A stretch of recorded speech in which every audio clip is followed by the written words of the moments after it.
Buenos días, buenas tardes, bienvenidos, bienvenidas a esta pequeña charla titulada Dibujo, la carencia de dibujo.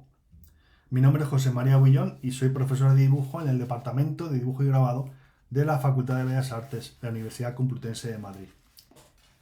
Esta charla es una reflexión sobre el dibujo o la docencia del dibujo del natural, mejor dicho, en las facultades de Bellas Artes. Va a tener estos tres apartados y básicamente lo que voy a hacer o esta ponencia se propone como una reflexión, como un proyecto de desarrollo en práctica, entonces no está acabado, por supuesto, sobre la práctica docente diaria en las clases de dibujo del natural.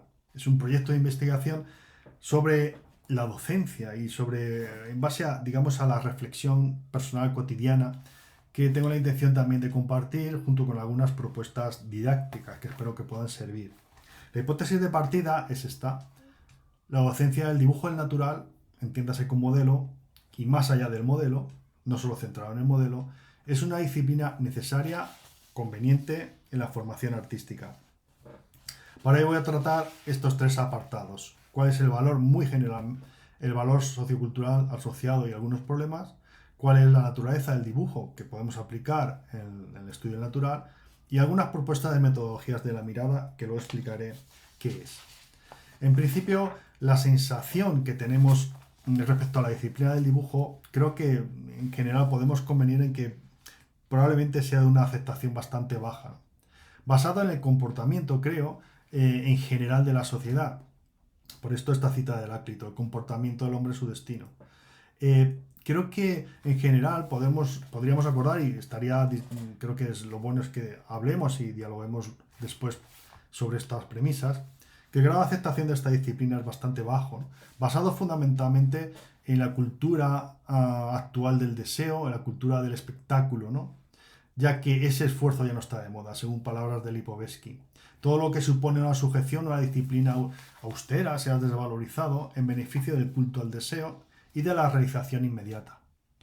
La falta de atención de los alumnos, nos dice Lipovetsky, de la que todos los profesores se quejan hoy, o nos quejamos, no es más que una de las formas de esa nueva conciencia cool y desenvuelta, muy parecida a la conciencia telespectadora, captada por todo y de nada, excitada e indiferente a la vez, sobresaturada de informaciones, con conciencia opcional, diseminada, en las antípodas de la conciencia voluntaria, intradeterminada. Y precisamente lo que yo propongo en la disciplina de dibujo es que necesitamos una conciencia activa y vamos a decir concentrada. De hecho, por continuar con estos textos que nos ayudan a entender dónde estamos, siguiendo a Sloterdijk, y es lo que yo también voy a proponer, para los griegos la paideia significa un conglomerado de juicio y adiestramiento, que creo que forma parte de la disciplina del dibujo del natural. Es decir, lo resultante de una enseñanza de orden intelectual y un entrenamiento físico. Y desgraciadamente, lo que continúa de esta cita creo que también nos pone en situación de dónde estamos.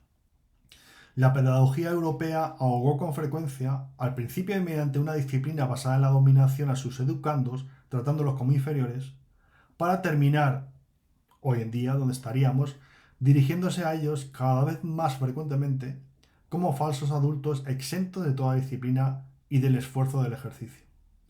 Creo que quizás esta frase puede ser un poco rotunda, pero creo que es bastante explícita de lo que está sucediendo, ¿no? Es decir, parece que nuestros alumnos digamos, tienen hay que tolerarles esa especie de falta digamos, de acomodo en general, de falta de salir de su zona de confort, de ese status quo en el que en ocasiones parece que incluso son incrédulos ante cualquier propuesta del profesor, ¿no? Y que cualquier esfuerzo es más visto, ¿no? Por eso Sloterdijk también en otra fase dice que la profesión de maestro hoy es precisamente ese ataque contra esa indolencia. De hecho, no es de extrañar que ante estas perspectivas cada vez más se hable de una degradación de la enseñanza superior, ¿no? De la enseñanza universitaria. Ya de hecho, en 1974, Ordine nos hablaba de esa secundarización de la universidad. Así que es este entorno en el que nos movemos, ¿no? En ese entorno, Sloterdijk también propone, podríamos hablar más de otras causas, ¿no? Como por ejemplo las políticas educativas insuficientes. En la Comunidad de Madrid, por ejemplo, los centros que se dedican al bachillerato de artes previa a la universidad, que podría proponer y proporcionar unas bases de las competencias artísticas fundamentales antes de llegar a la universidad. Esa oferta es de, por poner números, solo 9 centros públicos en todo lo que es la capital de la Comunidad de Madrid, frente al triple que propone la, capital, la comunidad de centros privados. Es decir, que hay una politización bastante clara en este sentido, ¿no? Frente a todo esto, esto que vemos aquí, Sloterdijk propone la palabra acróbatas o atletas, ¿no? Y de tratar a los alumnos bajo esa perspectiva, ¿no?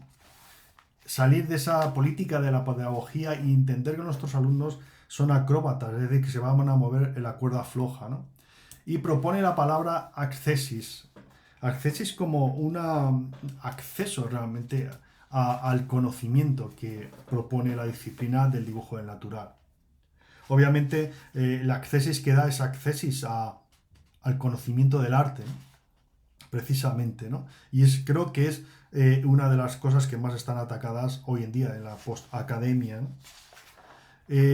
Precisamente si preguntamos, yo he preguntado esto a mis estudiantes, precisamente para esta ponencia, sobre si creían que el dibujo natural les ayudaba en su formación artística y si les ayudaba a comprender más el arte contemporáneo, y para cerciorarme de que sabían que era el arte contemporáneo, que respondieran a si conocían artistas contemporáneos.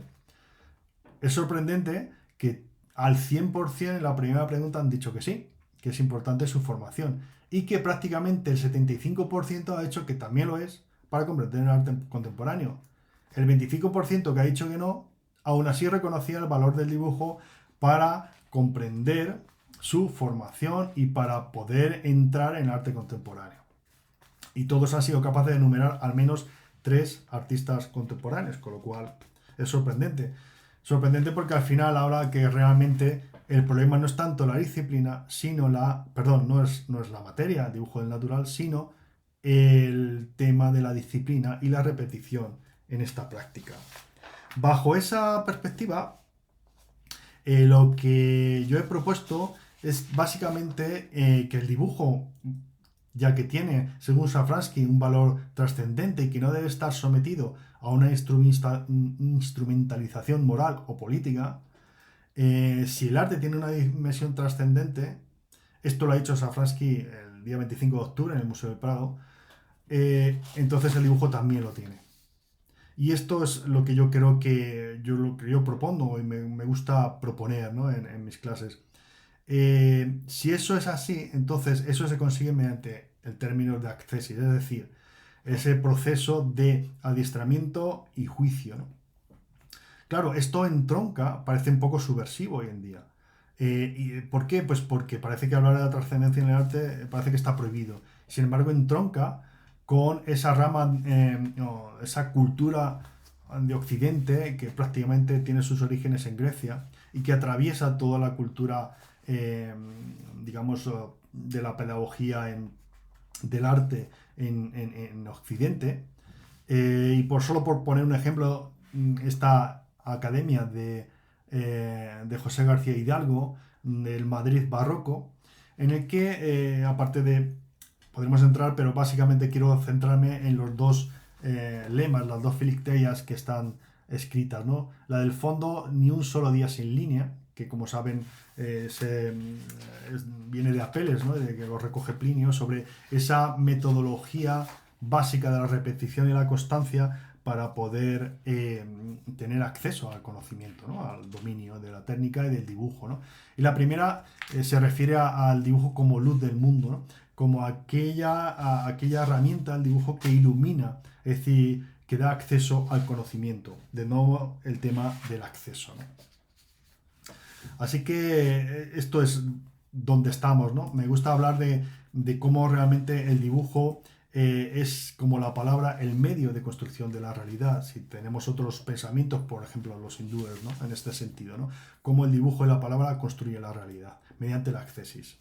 Así que si tuviéramos que hacer en cuanto a la metodología de la mirada un primer acercamiento a qué hacer, evidentemente, como nos dice Whitehead, nuestra ciencia, nuestros instrumentos tienen que ver en principio con la percepción, el videre. Un videre que implica una conciencia activa, ¿no? Por eso digo que la metodología de la mirada es metodología de la vista activa, no solo ocularmente, sino intelectualmente. Es decir, esa reflexión y ese juicio que es necesario para poder comprender y para poder acceder a un conocimiento superior, se puede decir, o artístico, en el sentido, como digo antes, del arte en general. También a mis estudiantes les pregunto cuánto tiempo en proporción dirías que dedicas a mirar y cuánto tiempo a dibujar lo que ves. También las respuestas son bastante contundentes. ¿Por qué? Pues que están en una relación entre un 20-30, 20-80 o 30-70.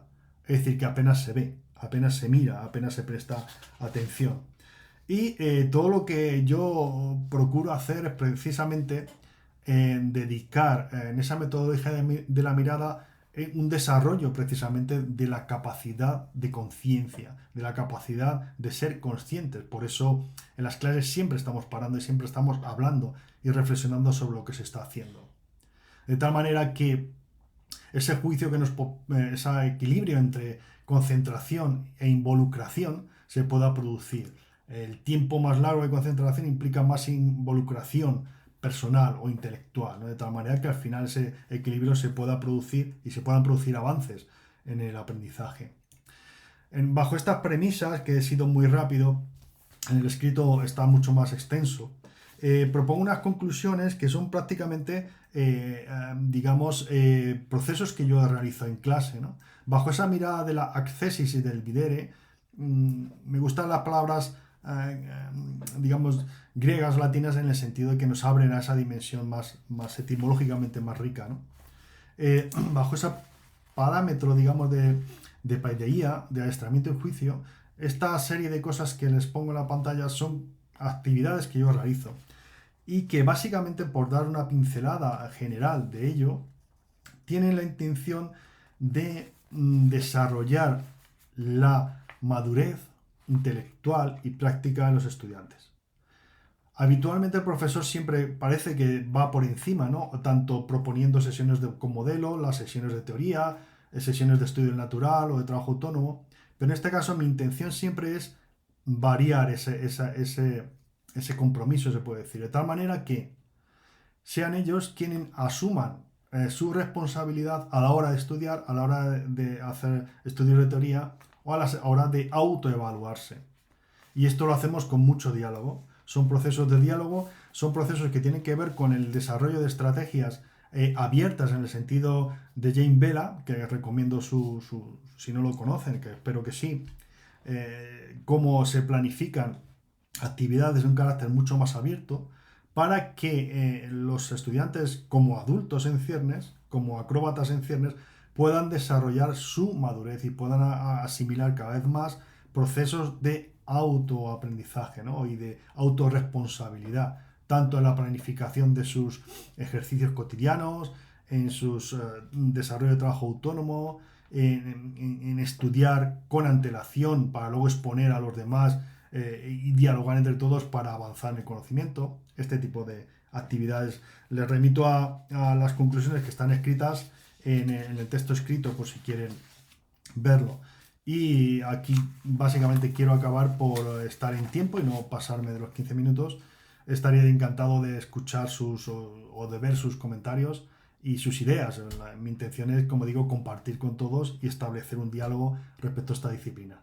Nada más, muchas gracias y es un placer haber hecho esta presentación. Espero sus comentarios.